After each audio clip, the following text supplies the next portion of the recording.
Zoropsis beccari est une espèce d'araignée de la famille des Zoropsidae, décrite en 1935 par l'arachnologue italien Lodovico di Caporiaco. La description repose sur une femelle juvénile récoltée en septembre à Scala Nuova, sur la côte ouest de la Turquie anatolienne.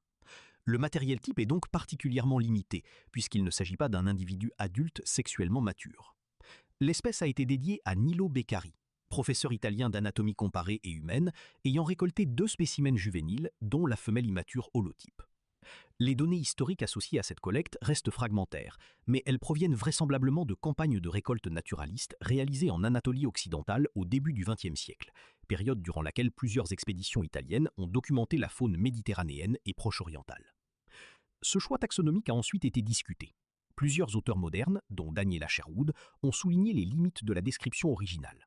Absence d'illustration et surtout utilisation d'un individu juvénile comme holotype. Cela pose un problème classique en taxonomie arachnologique, car les caractères diagnostiques essentiels, notamment l'épigine chez la femelle, ne sont pas encore développés à ce stade. L'épigine évoluant fortement après la mue imaginale, la fiabilité des caractères reproducteurs est donc incertaine. Dans ce contexte, la validité spécifique de Zoropsis beccari a été jugée fragile par certains auteurs, faute de matériel adulte et de redescription complète. Il existe une hypothèse selon laquelle ces spécimens seraient des juvéniles Zoropsis lutea, du fait de sa répartition géographique, mais elle n'a pas été démontrée. Passons maintenant à la description de l'holotype. Femelle immature d'une longueur totale de 11,4 mm, céphalothorax 5,4 mm, abdomen 6,2 mm. Longueur des pattes, paire 1 14 mm, paire 2 12,4 mm, paire 3 9,2 mm, paire 4, 18,75 mm. Palpe, 3,65 mm. Corps uniformément jaune, chélicère rougeâtre. L'abdomen est peu densément ponctué de brun. Dans la partie antérieure se trouvent 2 paires de petites taches rapprochées. Plus en arrière, une autre paire de taches rapprochées est présente. Dans la région postérieure, plusieurs taches dessinent 2 séries longitudinales peu nettes, moins rapprochées que les taches antérieures. Les yeux antérieurs sont disposés en une rangée faiblement récurvée, presque droite. Les yeux antérieurs médians sont séparés entre eux et des yeux postérieurs médians par une distance légèrement inférieure à leur diamètre, d'environ 1/3, et des yeux antérieurs latéraux par une distance équivalente à environ 1/3 de leur diamètre. Les yeux latéraux antérieurs ont un diamètre environ 1/3 plus grand que celui des yeux médians antérieurs.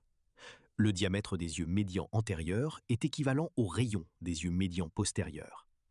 Les yeux postérieurs médians sont séparés entre eux par une distance équivalente à environ la moitié de leur rayon, et des yeux postérieurs latéraux par une distance à peine supérieure. Les yeux postérieurs latéraux présentent un diamètre environ 1/4 plus grand que celui des yeux postérieurs médians. La marge promarginale des chélicères est armée de 3 dents, dont la dent médiane est la plus grande. La dent proximale est nettement plus petite que les autres. La marge rétromarginale porte également 3 dents, dont la dent proximale est la plus grande et la dent distale la plus petite. Les 2 dents distales de la marge rétromarginale sont contiguës, mais séparées de la grande dent proximale par un espace nettement visible. Les fémurs des pattes 1 et 2 présentent dorsalement un ensemble de 6 à 8 épines courtes et dispersées. Sur le fémur de la première paire, on observe en plus une épine interne unique, plus longue et plus robuste que les autres.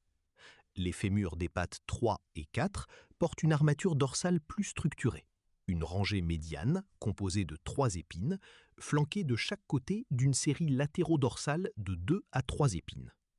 Les épines distales de ces séries sont situées en position terminale sur le segment. Les patelles sont dépourvues d'épines. Les tibias de toutes les pattes sont armés de 2 séries principales. Une série ventrale d'épines longues et robustes, les plus proximales étant les plus développées, et une série latérale d'épines plus courtes. Le nombre d'épines ventrales est de 6 sur les paires 1 et 2 et de 3 sur les paires 3 et 4. Les séries latérales comptent respectivement 4 épines sur la première paire, 3 sur la deuxième et 2 sur les troisième et quatrième paires. En complément, les tibias des paires 3 et 4 possèdent une épine dorsale située dans le tiers distal du segment. Les métatarses des pattes 1 et 2 portent de chaque côté une série ventrale de 4 épines et une série latéro-ventrale de 2 épines, les 2 séries étant très rapprochées. Les épines sont longues et robustes.